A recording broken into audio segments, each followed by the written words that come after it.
Hey everyone, my name is Rooster and welcome back to Mechabellum. A new unit will be added into the game on the 2nd of January 2025, and that unit will be this one, the Raiden, the God of Thunder. It is a giant flying unit. Each attack sends out 3 high damage lightning bolts which hit up to 3 different targets. The interesting thing about this is that it replaces the Overlord as the 400 cost flying giant, and the Overlord will be bumped up to a unique class of 500 cost giant units.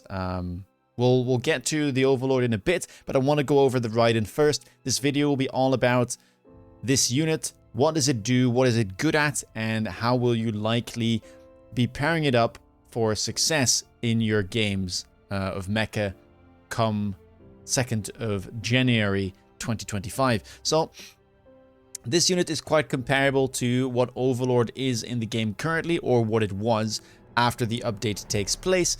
It has 15,000 hit points, which is quite comparable to Overlord. It has the same speed of 10 meters a second. It has attack, which is higher, but again, it only fires 3 projectiles, if you can call them that, instead of the 4 of the Overlord. So the DPS kind of evens out. It does not have splash, however, it cannot miss its target. So the projectiles will always hit whatever it is shooting at, and you can't miss the same way that the Overlord missiles can miss. Its attack interval is 4.2, which is also somewhat similar to Overlord. Its range is 110, which is the same, and it can hit air and ground units. Now, in terms of its techs, it's got quite a few interesting ones. To start off with, it's got Fork, which decreases Raiden's range by 15, but it also increases the number of lightning bolts fired per attack from 3 to 5. So this will allow you to hit multiple targets and obviously deal more damage as well, as you're upping your DPS output by 67%. Now, what else do you have? You have Chain. This decreases Raiden's range by 20, but the lightning bolts it fires will jump to other enemies within 60 radius after hitting the enemy. This is 60 meters, and it deals 30% damage of your base attack value. Now, it says will jump to other enemies. It will basically, each bolt it has, each original bolt, so that's going to be 3 base or 5 if you have Fork already teched, will create 1 additional bolt each, which deals 30% of the base value damage. So if you have 5 bolts, you will get 5 30% lightning bolts that will originate from the attack. There is another tech that's been added that's new. It's called Ionization. This decreases the Raiden's attack by 70%, which is a lot. However, the attack will cause an additional damage equal to 40% of the target's current HP. This is not max HP. Keep in mind, this is current HP. So it's very good for the first hit, but it will diminish in value as the unit that you're shooting at has less hit points to damage. Now, keep in mind, this is one of the few techs that currently seems like it will not be blocked by Photon. So this will go through even photon coating units, right? If your opponent somehow has a frontline war factory with photon, if it's level 3, doesn't matter, right? This will take away 40% of its current HP every time it hits. However, in terms of the value of this tech, I have opted not to pick it because the attack loss is very, very heavy indeed, and I don't really see when you would be using this when you could also just buy a melter, right? The use case for it is very, very few, and I currently don't see it being used because of the steep attack decrease. It also means that the unit doesn't really want to be leveled because, well, this does not scale with levels, and you will still be losing out on 70% attack. And this unit, let me tell you, absolutely loves levels, especially when you get the techs online. These lightning bolts that are firing in all directions, especially with more attack on the unit, will destroy anything that they encounter. Then there are 2 techs that we're already familiar with. Range enhancement, of course, increases the range by 40 meters, and electromagnetic shot, which disables the unit's tech and also decreases its movement speed by 40%. This works on all of the bolts. So if you have fork, if you have chain, right? Chain will allow you to hit up to 10 targets at once. All of these units will be EMP'd. So it's actually quite a powerful one and relatively cheap on top of it. So what I want to do now, quickly I'll show you the Overlord. Oh, sorry. This is the new Overlord. It's now 500 cost. It has more hit points, same speed, more attack. Splash range, I think, is equal. Attack interval should be around the same. And it has the same exact text that you would be used to, but obviously the base cost is going to be higher. The unit is also bigger. It is now a 5x5 instead of a 4x4. Overlord artillery is going to be slightly changed. It deals a little bit more damage per level on the ground gun. And then Mothership will give you one more Wasp. You get 25% more, as the cost has also been increased by 25%. Either way, let's get straight into some games with the Raiden. I've got a 1v1 game and then a 2v2 game to show you guys. Timestamps down below. Let's get into the 1v1. Alright, here we are. Now, having a look at the packs, we have Rhino Specialist there. This is a custom game, which is why the hit points are so high. My opponent is going to be none other than Pastor Drewski, who you may know from either YouTube or Twitch. Links to his channel will be down below. Go check him out. He's a wonderful dude. And yeah, he picks up the Farseer Specialist with the Sabertooth and the Arclight. And you might notice something, I didn't cover this, but Sabertooth has had an update as well. It looks different now visually. It will be part of the regular units, available as a starting unit in the starter packs. And yeah, you'll be able to buy this whenever you want to. It will no longer be a mercenary unit that you can only obtain from free units. It does look quite cool, if I have to say so myself. The tracks look fantastic. It's got even bigger guns now. And it has a new tech. So it now has secondary armament, which is kind of similar to Chin Gun, which you may know from the Overlords. This adds 2 secondary guns to the sides of the Sabertooth. They each deal 2k damage every 4 seconds, and the 2k damage scales with levels. And yeah, it has a base range of 95. The techs that you may take on the Overlord, double shot and range, do not affect this secondary armament, but it's relatively cool. It also does not have splash, the armaments that is, but it does add quite a bit of DPS, and yeah, it's a fun little addition. I like it. I will probably be running that over the Missile Interceptor, as that is not the most efficient tech, hasn't been for a while. Here, my opponent starts with Arclights. I started with Fangs. You can see that I go for a pretty wide setup here, 4 squares between the Sabertooth and the Fangs to keep some distance in terms of, well, the target locks on my opponent's units, and also allow for potential giants to fit in between. And I buy 2 Arclights because I do need some type of chaff clear. Opponent goes for 2 arcs, and we find ourselves, 2 crawlers, excuse me, and we find ourselves in a crossfire.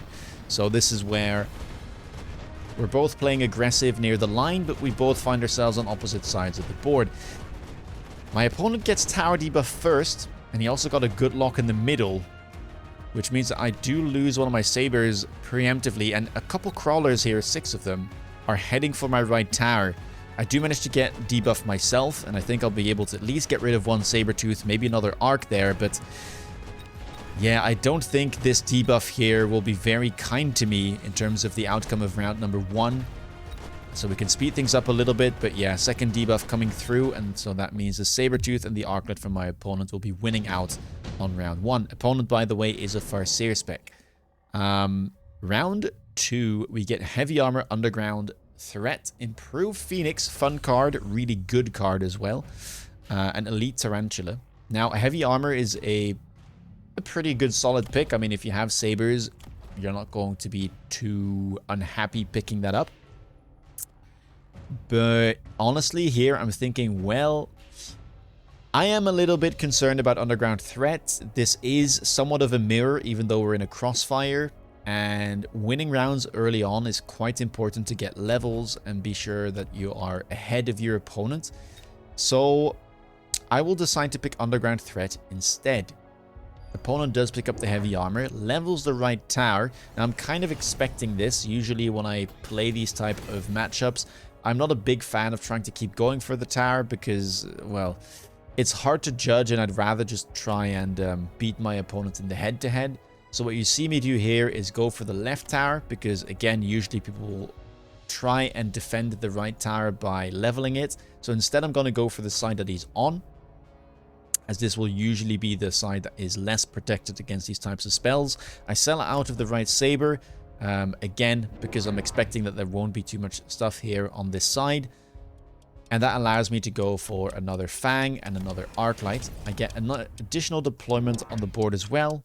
Grab myself a Crawler, which I'll be chucking in the back here to try and defend against a potential underground threat and at least delay it so that I get first tower debuff. Opponent doesn't have the resources to be able to defend this adequately because of tower level, Arclight, and Fangs added to the board. And so I will manage to get that debuff, even though opponent is locked onto my Saber there and does have the advantage of the heavy armor on that Sabertooth. But yeah, debuff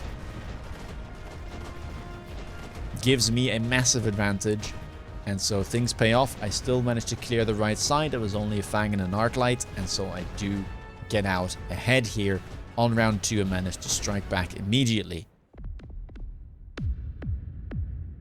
Sabers, by the way, did have a little bit of a change. They seem to be doing more damage now, as they deal 7,600 damage a pop. Their interval has gone up from 3 seconds to 3.6. So they pack a bigger punch, but they do fire a bit slower. This does mean that the secondary armaments can be nice, right? To try and get more guns on a single unit and help them deal with smaller sized units that they may encounter without getting stuck if they don't have something like an Arclight, for instance, to help them. Now, round 3 we get free units, and here, of course, I was planning to play the Raiden to well, to test out the new unit. And yeah, I decide to pick up the Typhoons. Opponent decides to go for the Marksman. Also does have the Farseer this turn. But I was thinking to myself, you know, the Raiden is very, very similar to what Kerry Overlord used to be. It's a unit with similar range. It's good against mid-sized units, but it doesn't really have what it takes to chaff clear for itself. And so, usually speaking, you will want to pair it with something that will be able to get rid of things like Crawlers and Fangs, and something that will be able to tank for it on the ground, because obviously air units are vulnerable to attacks like anti-air, which is available on the Marksman here from my opponent. So, just like Taiba, Typhoon Boat has been very strong. I think, you know, I don't see why Typhoon Raiden would be bad. And a look at this unit. It is absolutely epic. Right? Charging up these beams. By the way, the lasers or the lightning bolts can hit the same target if it doesn't, if it is not able to arc to 3 different units. But yeah, I mean, this round, I'm not having a good time. My opponent had another Farseer, and those level 2 marksmen absolutely demolished my giant. But we are playing with more hit points to try and get to those late stage of the game and kind of highlight what the Raiden was capable of. So, yeah, not too concerned about my hit points in this case. And round 4, I managed to pick up a haste mod, of course, that goes on the Raiden. And I get access to my Rhino. Now, into the opponent's Sabertooth, I was thinking, probably won't be able to make use of that. Let's just sell it and get 2 more Raidens on the board there. Making sure that I have some chaff next to the Typhoons. We might want to click something like Barrier on these at some point. Opponent is going for more Farseers, and I decided to go Fork as my very first tech. Don't need the range. All of my units on the ground have less range, so it should stay in front of this. And yeah, Fork here will just up my DPS by 67%, as I do get 2 more lightning bolts from 3 up to 5. Do lose a bit of range though, so as I'm saying, the ground units are staying in front. That's not quite true. Sorry for that. I actually go down to 95 range, so the range enhancement there will be important at some stage. It might not matter too much, as the Typhoons might not stay at 100, as my opponent is kind of moving into me, and we are now on a headbutt on the line. No AA just yet, which is very good for me. And I mean, look at the damage that they are dishing out. And this is just level 1, by the way. This unit gets way scarier once it starts getting levels. Marksmen are indeed locking on. Yeah, the Typhoon's not quite managing to stay in front. But we're getting rid of a good amount of units here. And again, with the additional hit points that we have in this test game, I'm not too concerned just yet. Started with 8.6, or we have 8,000 hit points instead of the usual, I think, 3,000 to 4,000 that you start with. Improved Wasp here shows up on round 5. Opponent decides to pick it up. Now, Wasp is known to be the best anti-air unit in the game if it manages to get online, and especially when it's improved Wasp, it is the king of the air. But with this new unit, does it change things? Keep in mind, I have Fork available, and if I go and pick Chain, that means I'll be able to hit up to 10 targets, and these guys come in a pack of 12, and their hit points are not nearly high enough to be able to tank even the diminished, right, 5 rays that will come out of the Chain, or the bolts, rather. Now, of course, it's a bit preemptive. I don't have the money for it. So here you see me go for another Typhoon. I pick up the barrier and I try and make sure I have a bit more of a front line. I also do decide to go for the incendiary bomb here. And my opponent adds 2 wasps to the board, instantly giving them range. No AA just yet, so I might be able to survive. And either way, with 5.8k hit points, I should be just fine to wait it out at least a little bit. Bonus of having barrier here also means that I do prevent the incendiary to some extent from my opponent if he tries to be greedy with it. And yeah, decide to pick up the attack enhancement here. Good on the Typhoons, and should be pretty good on the Raidens as well. Really nice fire though. Catches some of these marksmen that are leveled. And so they should burn to a crisp. Yeah, there they go. And that means that the Raiden here might just be safe. The other one burning up as well. There it is. Gone. Still some Farseers left alive though, and I will lose my tower on the right side because of those newly added wasps. Oh, can we get tower debuff? It would be really nice, but it's not quite going to be possible as we're still debuffed. Only Typhoons remaining now. They are quite good into wasp, but are they good enough into improved wasp? Managed to finish off the left tower, get ourselves a debuff, which means that we can clear up a few more units here from my opponent. But we will be losing out. Still, though, it's completely fine. Couple wasps, Farseer and Marksman is not too much damage, and we still stay above 5k hit points there as we enter round 6. And this round was enough to send a couple of these Raidens over the edge so that I'll be able to level them. We get 3 units on round 6. Nothing to... nothing I really want there for myself to add onto the board, so instead I go for the highest value drop, that level 3 Scorpion, and I sell it, which allows me to get into my second tech, range. Again, this will now allow me to stay behind the Typhoons and hopefully make sure that the Raidens can DPS for that little bit longer. We do pick up the levels. I pick up a level on a Typhoon there as well, which means that I'm out of money now. And Underground is available, so I decide to use it here on the right, as I am a little bit vulnerable to something like an air flank. So maybe if I use this in the back, I'll be able to make sure that the wasps follow the crawlers instead of going for tower. Also add a missile there on the left. And yeah, we're now playing on the right side as well. But look at that. That's without chain, by the way.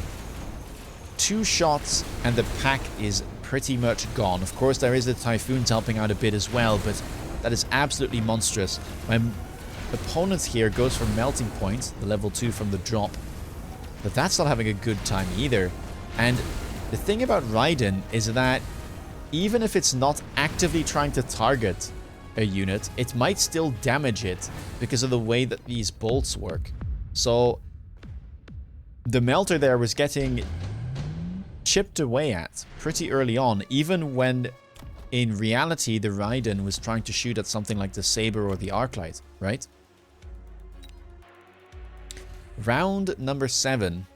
bunch of pretty good cards here. Orbital, obviously very good into the Wasps. Laser Sight, great as well. Can add it onto a Raiden here to really get this carry thing going. Both of us do decide to pick it up. It goes onto the level 2 Wasps there on the right, and I decide to use it onto my Raiden on the right side as well. And now all of the Raidens are level 2. Scary thing, opponent does manage to get their second tech with anti-air on the Wasps, but I decide to get my third tech on the Raiden with chain. So now we are going to maximize the amount of bolts we possibly can get out of this unit. And we'll be hitting for 5 normal bolts, dealing 15k damage each. And then 5 chains from them that will be doing about 5,000 damage each. And yeah, I mean, just look at this when it will hit those Wasps. But you have to wait a little bit. The interesting bit is that these chains do not arc from ground to air or air to ground. Oh my days. Yeah, there's the 10 hits that I was talking about. And yeah, these are absolutely scary when they get online. Give them a level, give them a couple techs, and it is possibly even scarier than what Carry Overlord used to be. Carry Overlord, obviously I'm talking about the Overlords with Launcher Overload and Range, or possibly even Launcher Overload, Range, and HE, which is kind of similar to what you're getting here, right? You're getting more DPS from techs like Fork. You have the Range, which you also have available on the Overlord. And then you have Chain, which kind of has a similar effect to HE, although it doesn't diminish all of your damage. It only diminishes the damage of the additional lightning bolts. Round 8. Redeployments here could be interesting, but I decided to skip. Not too interested in it. Anti-interference module can be decent, but I don't expect myself to get debuffed. And yeah. I just pick up more Raidens at this point, because what else are you going to do when you have Giants unlocked with triple tech? The efficiency of this is simply through the roof. Level 3 Raidens now in the middle, 3 of them nonetheless. And opponent decides to pick up Farseer with the electromagnetic explosion. This could be very good. I think EMPing Raidens is definitely one way to try and shut this down. And we'll see this in the second game too, because Raiden obviously has EMP available itself, which can be quite good in the mirror. Now, I was expecting somewhat of a flank cheese, so I add another missile here to the left and a missile to the right as well. And looks like that will pay off because of the Wasps that my opponent decided to redeploy to my right flank.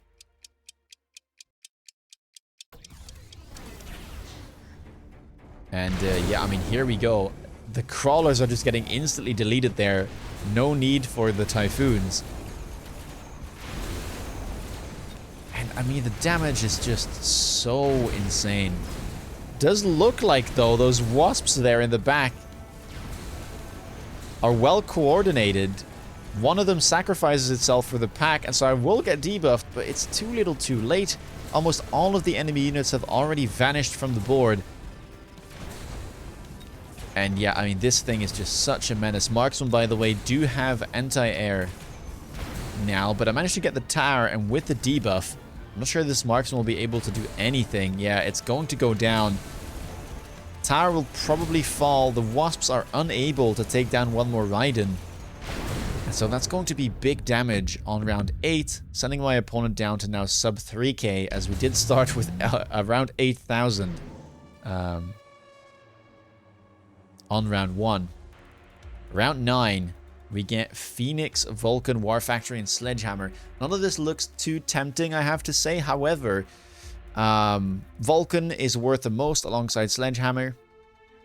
So I might just pick this up, sell one of them, and then use the other to try and ignite something like oil. Although I do have Incendiary available again this turn, so yeah, I'm just picking it because of the value, and we might be able to keep this in the back.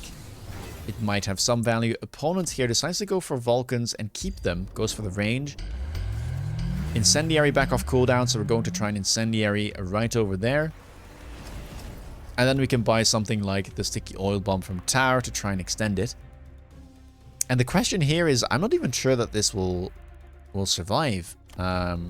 These Raiden bolts might just be able to break 1 or even 2 shields. More wasps have been added. The wasp pack on the flank has been redeployed back to the main army. And yeah, there's some melters in here with range, but I'm not sure how effective they are. These typhoons definitely seem to be quite a bit of a problem. Nothing on the enemy board really likes dealing with those shields. Maybe EMP could help, but that does mean investing into something that doesn't really help against Raidens. And yeah, I just decided to buy more Raidens, put them on the flank just in case, and see what happens. At this point, triple tech giant, grab the levels, grab the typhoon levels, add some chaff in the back, and you should be golden.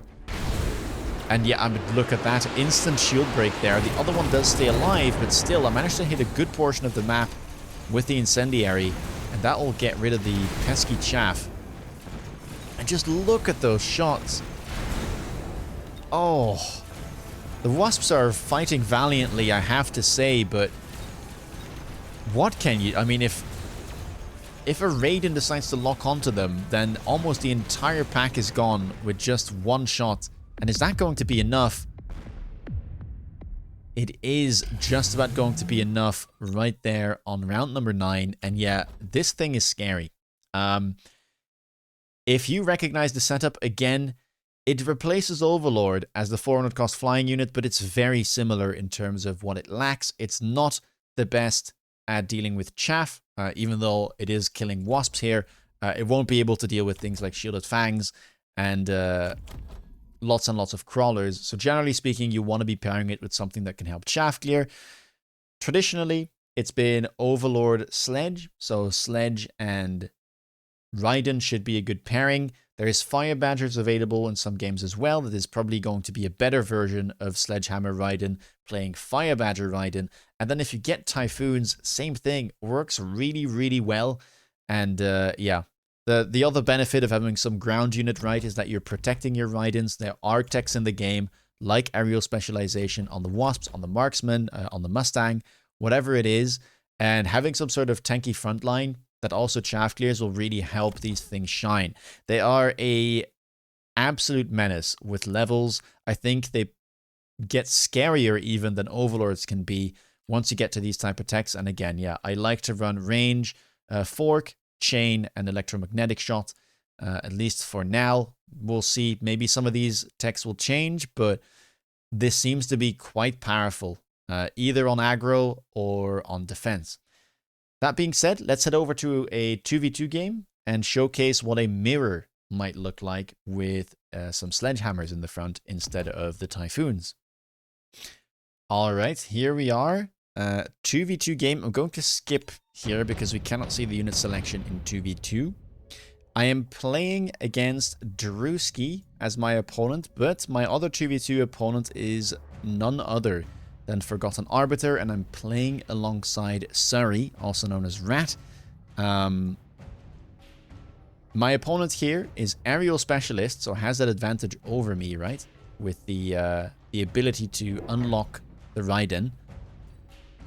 And the other opponent is Amplify Specialist. Myself, I am an Amplify Specialist, same thing as Arbiter, and Surrey here is playing Rhino Specialist. Starting with the Sledges and the Fangs, I'm going to play a bit forward and utilize a setup that is something that I might have used if I were to play Sledgehammer Overlord in the past. The idea here was just to replace the Overlords with a new unit, the Raiden. Notice that I am running a bit of different techs here. I do have damage sharing and field maintenance, which we might get to click if the opportunity arises. On the other side here, we have a bit of a headbutt situation where Arbiter started with the new Sabretooth and adds some arc lights to his crawlers. And Surrey here has 2 arc lights purchased on round 1 and starts with Fangs and Stormcallers. I'll be following mostly my board because it might be hard to look at both at the same time, but we might head over every now and then to have an idea of what's going on. I decided to purchase 2 crawlers here, one all the way in the front to try and distract the Stormcallers and one in the back to arrive as a bit of a second wave. If crawlers can survive, they are very, very valuable, and they do pack quite a punch if they get to attack.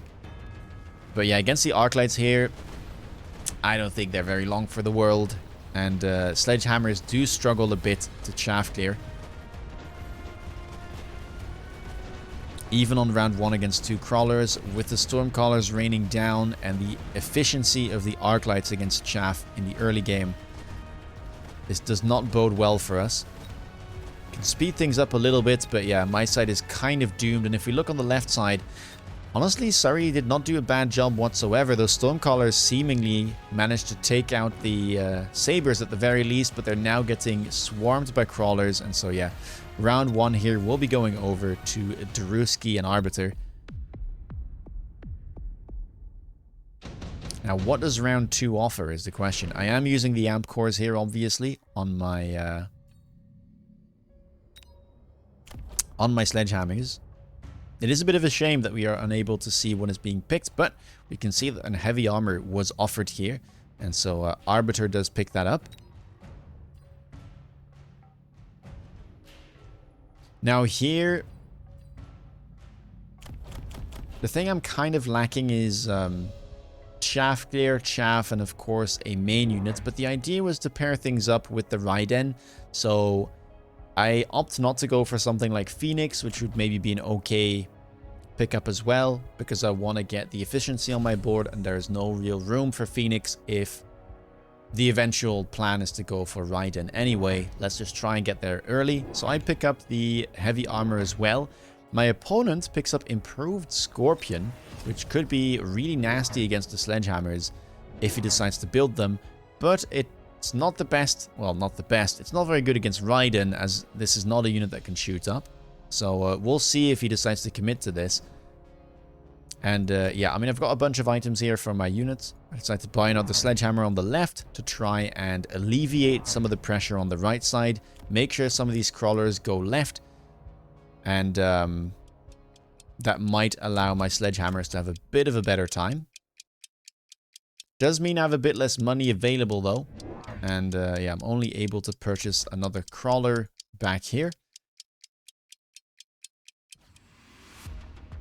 Opponent goes for a crawler, a fang, and an arclight. We can have a look at how this round develops.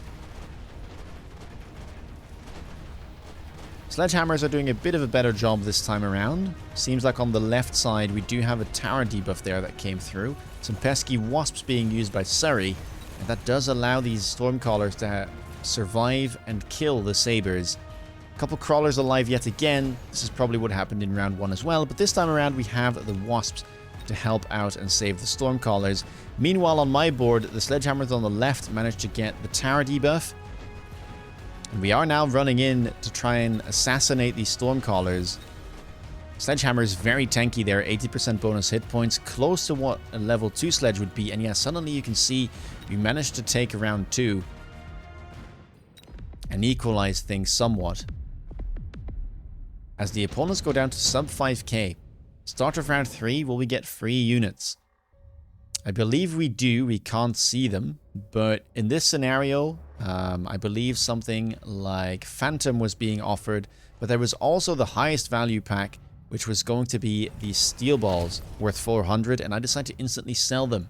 My opponent here goes for Sandworm instead. Really good unit against something like the Sledgehammer.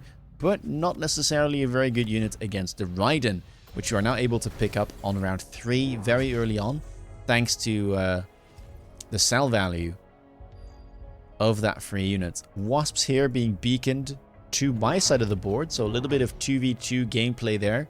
Coordination between myself and Surrey. Surrey deciding to help me out a little bit, and potentially also dodging any response that Arbiter might come up with. Does purchase those Mustangs there as a response, both of them going for steel balls, and they just so happen to face each other. We'll have to see how that goes. Raiden gets my third small amplifying core, giving it 20% bonus health and 20% bonus attack. I upgrade one of the Sledgehammers, I add another crawler here on the right side, and that is likely going to be my round. It is. Round start, let's see how this turns out.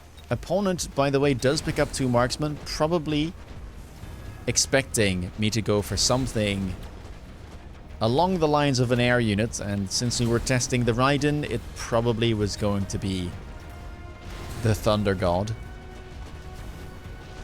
Wasps here are getting in, and seems like Sari wins out there because of the chaff and the Wasps helping out. Another Raiden hits the board there, but that's for one of my opponent's Arbiter. And yes, Sari does not have any anti-air apart from the Wasps that are now on my board, so we'll be able to take the round. The Wasps do get the tower, and with that, my Raiden manages to take the other tower as well. There's still this worm alive. Chipping away at one of my towers, I get debuffed. And where is this worm going to go? Seems like it will be heading towards my other tower. And we'll just have to see how this shapes up. Worm now making its way to my remaining chaff. Trying to kill the fangs. We'll try and kill the sledgehammers as well. And manage to do so, at least somewhat. Only a Raiden remains. Will we be able to take it out? You have to imagine we will. We do have that bonus amplifying core, but as I say that, so does my opponent. Raiden, by the way, instantly able to level next turn. That's going to be really valuable. And yeah, we have to make our way over here. This is the sometimes excruciating part of the normal map in 2v2, where you have to wait a long time for these rounds to end. Round number 4, we get a skip. Extended range Phoenix picked up by my opponent. Really good card, as it does allow you to get into something like Shard Shot Phoenix without having to worry too much about the loss of range. But that's not what my opponent goes for. Again, remember, he is aerial specialist, so he decides to pick up instant double Raiden with range as he sells out of that sandworm. And I was not quite expecting this. That is a very big turn. I mean, we're on round 4. This is 2 teched giants on round 4. Obviously, I'm also deciding to prioritize some of my funds here into that leveled Raiden. But it does mean that I will not be having the advantage in terms of range. I decided to skip here, by the way. I think most of us did. And yeah, 3 more Raidens, or 2 more, for a total of 3 here on the opposite side of the board. And an instant tech there as well with Chain instead of the range. Chain definitely very good if you're facing boards of smaller units like the Wasps. Probably pretty good against things like Mustang as well, since you don't really care about the damage loss, as you'll be able to one-shot those small units anyway. And Sari here decides to go for anti-air on fortresses. Let's see how that shapes up. On my side, we'll have to take a look at how this range battle plays out. And yeah, I mean, the thing about Raiden is that it is very good against the mid-sized units, even better than the Overlord was. And so the sledgehammers are not having a great time, and keep in mind that is going to be my chaff clear. So by the looks of it, I'm kind of struggling on the right side, as we're still dealing with crawlers. And so my opponent already gets to lock on and kills both of my Raiden. And if we look at the experience, these are going to instantly level on top of things. So all of a sudden, even though I thought I was ahead because I got to Raiden first, my opponent cleverly makes use of their specialist, sells out of the unit drop as well, and gets ahead because they get that additional tech over me. Now, Sari luckily does manage to get out ahead. Those 2 fortresses with AA are still alive. But the Raidens will be able to farm up those Wasps, those Steel Balls, and the Rhino, you have to imagine. So we'll speed things up here and see if the fortresses can clear things. One Raiden is quite low, around 33% hit points remaining. So you have to imagine that that will go down. Ooh, it doesn't quite there. Not a great salvo. Okay, manages to fire another one. And so the remaining fortress will be able to win by the looks of it. Only Stormcallers remain, but those will be taken out as well. And so a minor win there on round 4. As we enter round number 5. Now here, obviously I'm going to need to get to the range as well. But my opponent here gets the enhancement module, doesn't think twice and picks it up. I mean, makes a lot of sense. Again, those Raidens did level up instantly. A lot of value to be had. I think it probably would have been smarter though for him to, for my opponent to maybe sell out of the Stormcallers. Although, if you take a look at them, they did do a fantastic job last turn. Still dishing out plenty of damage against the Sledgehammer, so maybe it's wise to keep them around. And he's going to get good value out of that anyway. And yeah, we'll have to see how Surrey decides to use it. Decides to level the Stormcaller, sell it, and then move it onto the leveled Fortress. HE on the Mustangs, interesting. So Mustang here paired up with the Raidens as additional chaff clear. And my opponent decides to go for the ranged arc lights to help out the Raidens with the chaff. And I decide to get a bit spicy with it. Pick up the range, obviously, on the Raidens, but I also decide to link my Sledgehammers. And the idea here was that, well, Raiden shouldn't have the most damage. It's already one-shotting the sledges, so maybe with the bonus 120% hit points per sledge and the damage sharing, I might be able to survive. And then the idea is to click Field Maintenance afterwards to get this massive healing. However, I wasn't quite accounting for the leveled Raidens, and so, oh, disaster strikes. And with all of those beams hitting the sledges, it pretty much one-shots the packs. Even the level 2 there getting taken out near instantly. And lucky for me, the left side doesn't look too bad, but the right side is still a disaster as I lose both of my Raidens and do not manage to even damage the opponent's Raidens at all. And so it's a really close-fought affair. On the left, it seems that my opponent is having a bit of a worse time, though, with their Raiden. And these fortresses are doing a good job at killing the opponents. But, yeah, I lose my side, and there is still a Raiden on the left, taking out the towers, taking out the level 2 fortress that was walking away. And so I don't think this will be going that well for us, as the Raidens are going to be cleaning house. And that's a pretty big turn, equalizing the hit points before round 6.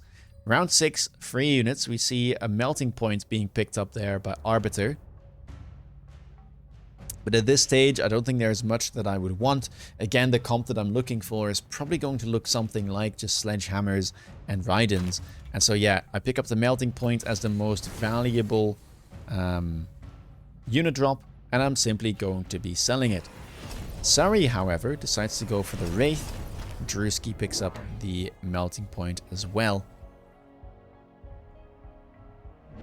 But both of us almost instantly sold it. More Raidens are being picked up, and I instead am pretty happy with the Raidens, and I realize, okay, we have a problem here with frontline and with chaff clear, so let's remedy it by taking field maintenance and grabbing more level 2 sledges. Hopefully with the link they'll be able to tank this time around, and after that we can focus our attention to the Raiden. Second tech picked up for Arbiter on his Raidens with EMP now against those fortresses, and with the arcs, yeah, that could be really strong indeed, disabling the fortress AA.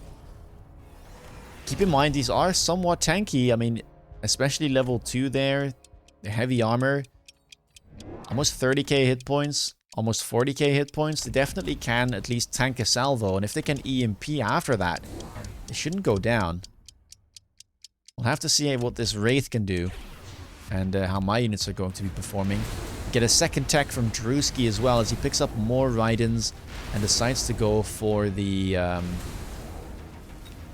chain to try and get more EMPs off. And when I just teched my Sledgehammers, that looks pretty awful, as some of these sledges are being EMP'd. But left side looks pretty good though. Again, right side is still just a horror, but left side is now easily getting in. Oh, and he did not click EMP just yet, never mind. That was simply the damage from the Raidens killing the sledges on the right side. But we are managing to get through now on the left, and so finally I'm able to pick up a round by myself again. As we do get both towers, and we clean house. It seems like Surrey had a good round too. Fortresses there unaffected just yet by the EMP, and that means opponents now down to a dangerously low 981 hit points. Round number 7, what do the unit reinforcements bring? Or the unit reinforcements, I mean the regular reinforcements. We get Wasp Swarm from Drewski, and we have Missile Strike from both myself and Surrey. Wasps here being utilized in the back. I decided to go for the Stormcallers as well as hitting some of the chaff. And third tech now comes out. Ooh, scary stuff there. We have the range, we have the chain, and the electromagnetic shot. This would probably be even better if Fork was available as well, although it would likely be too expensive to be able to pick up right about now. I decided to get a second tech as well. Fork is the thing I'll be going for. Get that additional damage on the board. But my opponent opting to go for Stormcallers there with Incendiary to try and get rid of some of these fangs and some of the crawlers that might be walking through. We'll see if he decides to pick up the oil as well. We get a missile right there. Probably some type of coordination, but maybe they miscoordinated. Although, well, never mind. I think if he missiles there and the Wasp was there as well, the Wasps would die to the missile. So instead trying to opt to go for the left side there. But I do put missiles on the sides, and I have the fangs in the back as well. Some of them been added this round. To try and defend, I should be fine. And yeah, we'll have to see how this shapes up. Left side, more fortresses, more Raiden, and more techs as well, with the range now available for Arbiter. And Fang production on the fortresses to try and make sure that these do not get EMP'd, but it does kind of happen. On the right side, I think the fire did a fantastic job alongside the additional techs there on the Raiden. EMP absolutely destroying the sledgehammers. And yeah, that does not look good at all. Getting rid of the link, getting rid of the field maintenance. Even though I do manage to punch through on the left eventually, I will be losing my tower, and those are level 3 Raidens, and we just saw what they were capable of in the game before this. And yeah, that is not a very good round. Things awfully close as we are down to 1400. Opponents still just below 1k. Round 8 we get a bunch of spells. Orbital being picked up by almost everyone there. I decide to go for the third tech with Chain. Trying to hit as many things as possible. Perhaps I should have gone for electromagnetic shot though. It definitely does seem to be a very powerful tech in the mirror. But yeah, we are just figuring things out still at this point. Barrier being picked up there as the third tech on the fortresses. So it's triple tech giants versus triple tech giants all around the battlefield. And yeah, we'll have to see how this goes. Might just be the final round. We are managing to lock on there on the Raidens. Maybe EMP would have indeed been better, but you've got to ask yourselves whether or not I would have been able to chaff gear as efficiently without the chain. Right side again though, losing. Left side now punching through. But with the range and the chain, I think, yeah, those crawlers are not going to be enough. And these are some level 4 Raidens. Well, one level 4, one level 3. And yeah, that does not look good whatsoever. And if I pan over to the left side, same story there. Suddenly, the triple tech Raidens absolutely unleashed. And they're having none of it. These fortresses were doing fine before, but now they have been truly outscaled. And the EMP is just so strong here with the additional chains. And yeah, we manage, or we don't manage to win. And instead it's going to be Arbiter and Drewski there taking the win. GG's. This does showcase how powerful this unit can be and how important EMP can be in the mirror, right? Obviously, Sledgehammer with Link and Field Maintenance is not the most common thing, but it is very powerful.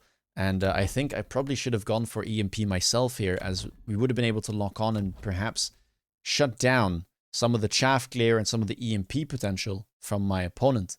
Yeah, and same thing here, right? We have fortresses with AA and Fang production. Shielded Fangs, by the way, still quite good into Raiden. Would recommend that once they go onto live servers. But yeah, this is just not enough. Those leveled Raidens deal enough damage to break the shields, and they have enough bounces from the techs to be able to disable the anti-air. And so, yeah, also with the levels on the additional hit points, they simply survive. Scary, scary unit. I hope that you guys enjoyed this. Let me know down below what you think of this unit. I think it looks epic. It does seem to be basically filling about the same role as Overlord did, and then Overlord is getting bumped up a bit. We'll have to see what that will do, and whether people will be managing to make good use of it at the increased price point. Again, let me know your thoughts down below. If you want to stay up to date with all my latest content, please do consider subscribing. Want to see me play live? Check me out on Twitch. And with that being said, have a lovely rest of your day. Take care, and see you guys in the next video. Bye-bye.